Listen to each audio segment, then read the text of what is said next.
जय श्री गणेश। प्यारे भक्तों, आज व्रत में आप सभी सुनेंगे गणेश जी की कथा। भगवान गणेश जी को प्रथम पूजनीय देवता माना जाता है और ऐसा माना जाता है कि हर व्रत के दौरान शुभ काम और पूजा पाठ में सबसे पहले गणेश जी की पूजा करनी चाहिए। भगवान गणेश जी को प्रथम पूज्य होने के ही वजह से भगवान गणेश परम पुरुष भगवान शिव और माता प्रकृति पार्वती के पुत्र हैं। भगवान गणेश बल बुद्धि के देवता हैं और अपनी सूझबूझ के लिए जाने जाते हैं। मान्यता है कि हर व्रत के दौरान गणेश जी की पूजा करने और कथा सुनने से सारे काम सफल होते हैं। आइए प्यारे भक्तों, अपने मंगल कामना के लिए, अपने हर काम को सफल करने के लिए इस कथा को बड़े ही श्रद्धा और प्रसन्नचित मन से सुनते हैं। प्रेम से बोलिए जय श्री गणेश। एक समय की बात है, एक भाई बहन रहते थे। बहन का नियम था कि वह अपने भाई का चेहरा देखे ही खाना खाती थी। हर रोज वह सुबह उठती थी और जल्दी जल्दी सारा काम करके अपने भाई का मुंह देखने के लिए उसके घर जाती थी। एक दिन रास्ते में एक पीपल के नीचे गणेश जी की मूर्ति रखी थी। उसने भगवान के सामने हाथ जोड़कर कहा कि मेरे जैसा अमर सुहाग और मेरे जैसा अमर पिहर सबको दीजिए। यह कहकर वह आगे बढ़ जाती है। जंगल के झाड़ियों के कांटे उसके पैरों में चुभा करते जाते थे। एक दिन भाई के घर बहन पहुंची और भाई का मुख देखकर बैठ गई तो भाभी ने पूछा, पैरों में क्या हो गया है? यह सुनकर उसने भाभी को जवाब दिया कि रास्ते में जंगल के झाड़ियों के गिरे हुए कांटे पाँव में चुभ गए हैं। जब वह वापस अपने घर आ जाए तब भाभी ने अपने पति से कहा कि रास्ते को साफ करवा दो, आपकी बहन के पाँव में बहुत सारे कांटे चुभ गए हैं। भाई ने तब कुल्हाड़ी लेकर सारी झाड़ियों को काटकर रास्ता साफ कर दिया, जिससे गणेश जी का स्थान भी वहाँ से हट गया। यह देखकर भगवान गुस्सा हो गए और उसके भाई के प्राण हर लिए। लोग अंतिम संस्कार के लिए जब भाई को ले जा रहे थे तब उसकी भाभी रोते हुए लोगों से कही, थोड़ी देर रुक जाओ, उसकी बहन आने वाली है, वह अपने भाई का मुख देखे बिना नहीं रह सकती, उसका यह नियम है। तब लोगों ने कहा, आज तो देख लेगी पर कल कैसे देखेगी? रोज दिन की तरह बहन अपने भाई का मुंह देखने के लिए जंगल में निकली। तब जंगल में उसने देखा कि सारा रास्ता साफ किया हुआ है। जब वह आगे बढ़ी तो उसने देखा कि सिद्धि विनायक को भी वहां से हटा दिया गया है। तब उसने जाने से पहले गणेश जी को एक अच्छे स्थान पर रखकर उन्हें स्थान दिया और हाथ जोड़कर बोली, भगवान मेरे जैसा अमर सुहाग और मेरे जैसा अमर पिहर सबको देना। और फिर बोलकर आगे निकल गई। भगवान तब सोचने लगे, अगर इसकी नहीं सुनी तो हमें कौन मानेगा, हमें कौन पूजेगा? तब सिद्धि विनायक ने उसे आवाज दी, बेटी इस खेजड़ी की 7 पत्तियां लेकर जा और उसे कच्चे दूध में घोलकर भाई के ऊपर छींटा मार देना, वह उठकर बैठ जाएगा। यह सुनकर जब बहन पीछे मुड़ी तो वहाँ कोई नहीं था। फिर वह यह सोचने लगी कि ठीक है, जैसा सुना वैसा कर लेती हूँ। फिर वह 7 खेजड़ी की पत्तियाँ लेकर अपने भाई के घर पहुँची। उसने देखा वहाँ कई लोग बैठे हुए हैं। भाभी बैठी रो रही है और भाई की लाश रखी है। तब उसने उस 7 पत्तियों को बताए हुए नियम के तहत भाई के ऊपर इस्तेमाल किया। तब भाई उठकर बैठ गया। भाई बोला बहन से, बोला मुझे बहुत ही गहरी नींद आ गई थी। तब बहन बोली, यह नींद किसी दुश्मन को भी ना आए, और उसने सारी बात अपने भाई को बता दी। तो मान्यता के अनुसार ये है गणेश जी की चमत्कारी कथा। प्रेम से बोलिए गणेश भगवान जी की जय हो। एक गांव में माँ बेटी रहती थी। एक दिन वह अपनी माँ से कहने लगी कि गांव के सब लोग गणेश मेला देखने जा रहे हैं, मैं भी मेला देखने जाऊंगी। माँ ने कहा कि वहाँ बहुत भीड़ होगी, कहीं गिर जाओगी तो चोट लगेगी। लड़की ने माँ की बात न सुनी और मेला देखने चल पड़ी। माँ ने जाने से पहले बेटी को 2 लड्डू दिए और 1 घंटी में पानी दिया। माँ ने कहा कि 1 लड्डू तो गणेश जी को खिला देना और थोड़ा पानी पिला देना, दूसरा लड्डू तुम खा लेना और बचा पानी भी पी लेना। लड़की मेले में चली गई। मेला खत्म होने पर सभी गांव वाले वापस आ गए, लेकिन लड़की नहीं आई। लड़की मेले में गणेश जी के पास बैठ गई और कहने लगी कि 1 लड्डू और पानी गणेश जी तुम्हारे लिए और 1 लड्डू और बाकी बचा पानी मेरे लिए। इस तरह कहते कहते सारी रात बीत गई। गणेश जी ये देखकर सोचने लगे कि अगर मैंने 1 लड्डू और पानी नहीं पिया तो यह अपने घर नहीं जाएगी। यह सोचकर गणेश जी एक लड़के के भेष में आए और उससे 1 लड्डू लेकर खा लिया और साथ ही थोड़ा पानी भी पी लिया। फिर वह कहने लगे कि मांगो, तुम क्या मांगती हो। लड़की मन में सोचने लगी कि क्या मांगू, अन्न मांगू या धन मांगू या अपने लिए अच्छा वर मांगू या खेत मांगू या महल मांगू। वह मन में सोच रही थी तो गणेश जी उसकी मन की बात को जान गए। वह लड़की से बोले कि तुम अपने घर जाओ और तुमने जो भी अपने मन में सोचा है वह सब तुम्हें मिलेगा। लड़की घर पहुंची तो माँ ने पूछा कि इतनी देर कैसे हो गई। बेटी ने कहा कि आपने जैसा कहा था मैंने वैसा ही किया है। और देखते ही देखते जो भी लड़की ने सोचा था वह सब कुछ हो गया। प्रेम से बोलिए गणेश भगवान की जय। सेठ सेठानी और गणेश जी की कहानी। एक ही गांव था जिसमें एक सेठ जी अपने परिवार के साथ रहते थे। सेठ जी का गांव के पास के ही शहर में बड़ा व्यापार था। सेठ जी गणेश जी की पूजा श्रद्धा एवं विश्वास से करते थे, जिससे सेठ जी के घर में अन्न धन के भंडार सदैव ही भरे रहते थे। उनके जीवन में किसी भी प्रकार की कोई कमी नहीं थी।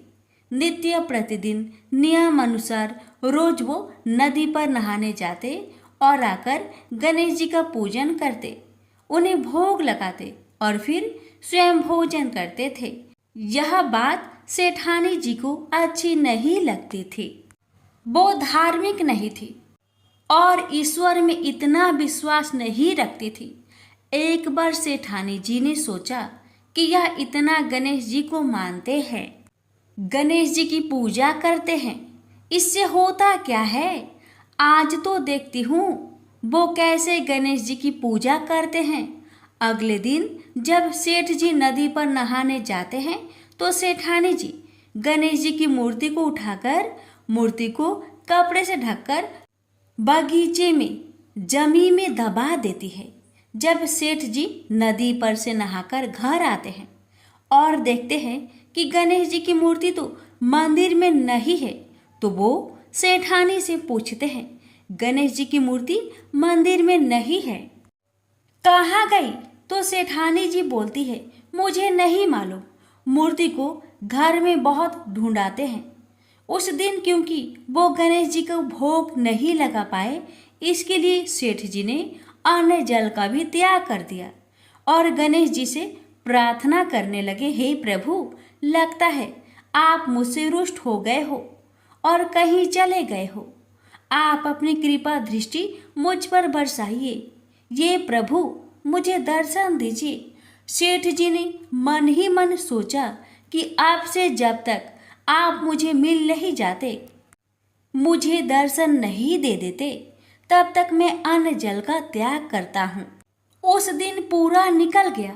रात्रि में सेठ जी की भक्ति से प्रसन्न होकर गणेश जी भगवान ने सपने में गणेश जी भगवान एक छोटे से चूहे के साथ खेल रहे होते हैं और चूहे को खाने को लड्डू देते हैं। चूहा लड्डू लेकर बगीचे में जाता है और जमीन को खोदता है और लड्डू वहीं डाल देता है। अचानक सेठ जी की नींद खुल जाती है। सेठ जी बगीचे में जाते हैं और वहीं खोदते हैं जहां उन्होंने सपने में देखा था, और वहीं से उनको थोड़ी सी जमीन खोदने पर कपड़े में लिपटे हुए गणेश जी की मूर्ति मिलती है। सेठ जी गणेश जी की मूर्ति की पूजा करके उनको यथास्थान स्थापित करते हैं और सेठानी के पूछने पर सारा वृत्तांत उन्हें सच सच बताते हैं। बात जानकर सेठानी जी को आश्चर्य होता है और सेठानी जी मन ही मन श्रद्धा एवं विश्वास से गणेश जी भगवान की भक्त बन जाती है और सेठ जी से कहती है कि मुझसे बड़ा भारी अपराध हो गया है। अब हम दोनों पति पत्नी प्रेम सहित गणेश जी भगवान की आराधना करेंगे एवं उनकी पूजा में कभी कोई कमी नहीं आने देंगे। यह सुनकर सेठ जी अत्यधिक प्रसन्न हो जाते हैं और दोनों पति पत्नी गणेश जी भगवान को धन्यवाद करते हैं। जय बोलो गणेश जी भगवान की जय हो, सदा ही जय हो प्रभु, अपनी अनुकंपा सेठ सेठानी के समान ही हम सभी पर बनाए रखना। कहानी सुनने वालों की सभी मनोकामनाएं पूर्ण करना। एक बार गणेश जी एक बहुत सुंदर गांव से गुजर रहे थे। इस गांव के खेत हरे भरे थे। सुबह का समय था। ठंडी पवन का आनंद लेते हुए गणेश जी मूषक पर सवार होकर चले जा रहे थे। इतने में वह एक खेत से गुजरे तो आनंदवश फसलों में हाथ फिरा दिया। गणेश जी के ऐसा करने से उस फसल के कुछ दाने हाथ में आ गए। अब गणेश जी को पछतावा हुआ कि उन्होंने तो चोरी कर ली। भले ही उन्होंने जानबूझकर नहीं चुराया, लेकिन अब फसल के दाने तो उनके हाथ में आ गए। गणेश जी ने गिने तो वह 12 थे। अब गणेश जी ने उस खेत के मालिक को खोजा और उन सेठ जी के यहाँ 12 साल की नौकरी पर लग गए। एक दिन सेठानी राख से हाथ धोने लगी तो गणेश जी ने सेठानी का हाथ पकड़कर मिट्टी से हाथ धुलवा दिया। सेठानी ने सेठ जी से शिकायत की और कहा कि देखो, नौकर ने मेरा हाथ पकड़ लिया। सेठ जी ने गणेश को बुलाकर पूछा कि तुमने सेठानी का हाथ क्यों पकड़ा? गणेश जी ने बोला कि मैंने तो बस ये कह रहा था कि राख से हाथ धोने से घर की लक्ष्मी नाराज होकर घर से चली जाती है और मिट्टी से हाथ धोने से आती है। सेठ जी ने सोचा कि गणेश ठीक कह रहा है। थोड़ी दिनों बाद कुंभ का मेला आया। सेठ जी ने कहा, गणेश, सेठानी को कुंभ के मेले में स्नान करा कर ले आओ। सेठानी किनारे पर बैठकर नहा रही थी तो गणेश जी उनका हाथ पकड़कर आगे डुबकी लगवा लाए। घर आकर सेठानी ने सेठ से कहा कि गणेश ने तो मेरी इज्जत ही नहीं रखी और इतने सारे आदमियों के बीच में मुझे घसीटकर आगे पानी में ले गए। तब सेठ जी ने गणेश जी से पूछा कि ऐसा क्यों किया? तो गणेश जी ने कहा कि सेठानी किनारे बैठकर गंदे पानी से नहा रही थी तो मैं आगे अच्छे पानी में डुबकी लगवा कर ले आया। इससे अगले जन्म में बहुत बड़े राजा और राजपाट मिलेगा। सेठ जी ने सोचा कि गणेश ठीक कह रहा है। एक दिन घर में पूजा पाठ हो रही थी, हवन हो रहा था। सेठ जी ने गणेश को कहा कि जाओ सेठानी को बुलाकर ले आओ। गणेश सेठानी को बुलाने गए तो सेठानी काली चुनरी ओढ़कर चलने लगी तो गणेश जी ने काली चुनरी फाड़ दी और कहा कि लाल चुनरी ओढ़ के चलो। सेठानी नाराज होकर सो गई। सेठ जी ने आकर पूछा क्या बात है तो सेठानी बोली कि गणेश ने मेरी चुनरी फाड़ दी। सेठ जी ने गणेश को बुलाकर बहुत डांटा तो गणेश जी ने कहा, पूजा पाठ में काला वस्त्र नहीं पहनते हैं, इसलिए मैंने लाल वस्त्र के लिए कहा। काला वस्त्र पहनने से कोई भी शुभ काम सफल नहीं होता है। फिर सेठ जी ने सोचा कि गणेश है तो समझदार। एक दिन सेठ जी पूजा करने लगे तो पंडित जी ने बोला कि वो गणेश जी की मूर्ति लाना भूल गए। अब क्या करें? तो गणेश जी ने बोला कि मेरी को ही मूर्ति बनाकर विराजमान कर लो, आपके सारे काम सफल हो जाएंगे। यह बात सुनकर सेठ जी को भी बहुत गुस्सा आया और वे बोले कि तुम तो अब तक सेठानी से ही मजाक करते थे, मेरे से भी करने लगे। तो गणेश जी ने कहा, मैं मजाक नहीं कर रहा हूँ, मैं सच बात कह रहा हूँ। इतने में ही गणेश जी ने गणेश जी का रूप धारण कर लिया और सेठ और सेठानी ने ही गणेश जी की पूजा की। पूजा खत्म होते ही गणेश जी अंतर ध्यान हो गए। सेठ सेठानी को बहुत धोखा हुआ और उन्होंने कहा कि हमारे पास तो गणेश जी रहते थे और हमने उनसे इतना काम करवाया।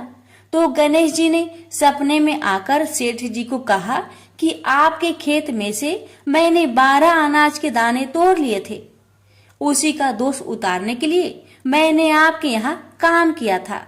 सेठ जी की करोड़ों की माया हो गई। हे गणेश जी महाराज, जैसा सेठानी को दिया वैसा सबको देना, कहते को सुनते को और सारे परिवार को दे देना। जय श्री गणेश जी। एक बार पथवारी माता पाल और विनायक जी में झगड़ा हो गया। सब आपस में स्वयं को बड़ा बताने लगे। इतने में एक ब्राह्मण का लड़का आया। पाल, पथवारी, गजानन जी ने उसे रोका और कहा, लड़के रुक जा और हमारा न्याय कर। लड़का बोला, मैं कल वापस आऊंगा तब न्याय करूंगा। घर आकर लड़के ने माँ से कहा, माँ मुझे कल पाल, पथवारी माता, विनायक जी का न्याय चुकाना है। तो माँ ने कहा, बेटा सबको बड़ा बता देना। दूसरे दिन लड़का वहाँ गया और बोला, पाल माता आप बड़ी हो, क्योंकि हर व्यक्ति आता है और स्नान ध्यान करके शुद्ध होकर जाता है और आप सबकी रक्षा करती हैं। हे पथवारी माता आप सबसे बड़ी हो, क्योंकि कितने भी तीर्थ धर्म ध्यान कर ले पर आपकी पूजा किए बिना उनका कार्य पूर्ण नहीं होता। आप जीवित को भी तारती हैं और मरने के बाद भी उद्धार करती है। पथवारी माता पथ की धारिणी, इसलिए आप बड़ी हो। अब विनायक जी से लड़का बोला, सबसे पहले शुभ काम में आपको ही मनाया जाता है। आपको ध्याए बिना कोई काम सिद्ध नहीं होता, इसलिए आप बड़े हो। पाल माता, पथवारी माता, विनायक जी भगवान लड़के की चतुराई से प्रसन्न हो गए और बोले, लड़के तुमने तो हम सबको बड़ा कर दिया, उसको सुखी रहने का आशीर्वाद दिया और जौ के दाने उसके अंगोछे में डाल दिया। लड़का सोचने लगा, ये तो घाटे का सौदा रहा। सारा दिन खराब कर न्याय किया और इतने से जौ मिले। उदास मन से घर आकर अंगोछा एक कोने में डाल दिया। माँ ने अंगोछा उठाया तो उसमें से हीरे मोती बिखर गए। तो माँ बोली, बेटा न्याय करके क्या लाया है? लड़का बोला, माँ कोने में जो पड़ा है देख लो। वहाँ गई, देखा हीरे मोती का ढेर लगा है, हीरे मोती जगमगा रहे हैं। माँ अत्यधिक प्रसन्न हो गई। माँ ने बेटे को बुलाया और कहा, बेटा आज तो पाल माता, पथवारी माता, विनायक जी भगवान आज तो हम पर प्रसन्न हुए हैं। माँ बेटे बहुत प्रसन्न हुए। हे भगवान, जैसा पाल माता, पथवारी माता, विनायक जी भगवान ने लड़के को दिया वैसे सबको देना। कहानी कहने सुनने हुक्कर भरने वालों को सुख समृद्धि धन्य धान्य देना। प्रेम से बोलिए पाल पथवारी विनायक भगवान की जय। गणेश जी की कथा। पौराणिक कथा के अनुसार एक समय की बात है कि भगवान विष्णु का विवाह माता लक्ष्मी जी के साथ निश्चित हुआ। विवाह की सभी तैयारी होने लगी। सभी देवी देवताओं को निमंत्रण भेजे गए, लेकिन भूलवश गणेश जी को निमंत्रण देना रह गया था। इधर भगवान विष्णु की बारात जाने का समय आ चुका था। सभी देवता अपनी पत्नियों के साथ विवाह समारोह में शामिल होने को आए, परंतु सभी देवी देवताओं ने देखा कि गणेश जी कहीं दिखाई नहीं दे रहे हैं। तब उन सभी ने आपस में चर्चा की क्या गणेश जी को नहीं न्योता दिया गया या गणेश जी ही नहीं आए हैं? सभी को इस बात पर बहुत आश्चर्य हुआ। इस बात पर उन सभी ने विष्णु भगवान से ही इसका कारण पूछा। विष्णु भगवान से पूछने पर उन्होंने कहा कि हमने गणेश जी के पिता भोलेनाथ, महादेव और माता पार्वती को न्योता भेजा था। यदि गणेश जी अपने पिता के साथ आना चाहते तो आ जाते, अलग से उन्हें न्योता देने की कोई आवश्यकता भी नहीं थी। दूसरी बात यह है, उनको खाने में 1.25 मन मूंग, 1.25 मन चावल, 1.25 मन घी और 1.25 मन लड्डू का भोजन चाहिए। यदि गणेश जी नहीं आएंगे तो कोई बात नहीं, दूसरे के घर जाकर इतना सारा खाना पीना अच्छा भी नहीं लगता। इतना वार्ता कर ही रहे थे कि किसी एक ने सुझाव दिया, यदि गणेश जी आते तो उनको द्वारपाल बनाकर बैठा सकते थे कि आप घर की याद रखना, आप तो चूहे पर बैठकर धीरे धीरे चलोगे तो बारात में बहुत पीछे रह जाओगे। यह सुझाव सबको पसंद आ गया तो फिर विष्णु भगवान ने भी अपनी सहमति दे दी। तब गणेश जी को निमंत्रण देकर आमंत्रित किया और उनको समझा बुझाकर घर की रखवाली करने को बैठा दिया गया। बारात चल दी। तब नारद जी ने देखा कि गणेश जी तो दरवाजे पर ही बैठे हुए हैं, तो वे गणेश जी के पास गए और रुकने का कारण पूछा। गणेश जी कहने लगे कि विष्णु भगवान ने मेरा बहुत अपमान किया है। नारद जी ने कहा कि आप अपनी मूषक सेना आगे भेज दो तो वह रास्ता खोद देगी, जिससे उनके वाहन धरती में धंस जाएंगे। तब आपको सम्मान पूर्वक बुलाना पड़ेगा। अब तो गणेश जी ने अपनी मूषक सेना को आदेश दिया, जाओ, और सेना ने जमीन पोली कर दी।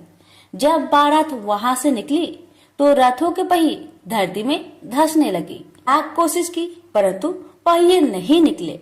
सभी ने अपने अपने उपाय किए परंतु पहिए तो नहीं निकले, बल्कि जगह जगह से टूटने लगे। किसी को समझ में नहीं आ रहा था कि अब क्या किया जाए। तब तो नारद जी ने आकर कहा, आप लोगों ने गणेश जी का अपमान किया, जिस कारण यह विघ्न आ रहे हैं। यदि उन्हें मनाकर लाया जाए तो आपका कार्य सिद्ध हो सकता है और यह संकट टल सकता है। शंकर भगवान ने अपने दूत नंदी को भेजा और वे गणेश जी को लेकर आए। गणेश जी का आदर सम्मान के साथ पूजन किया गया।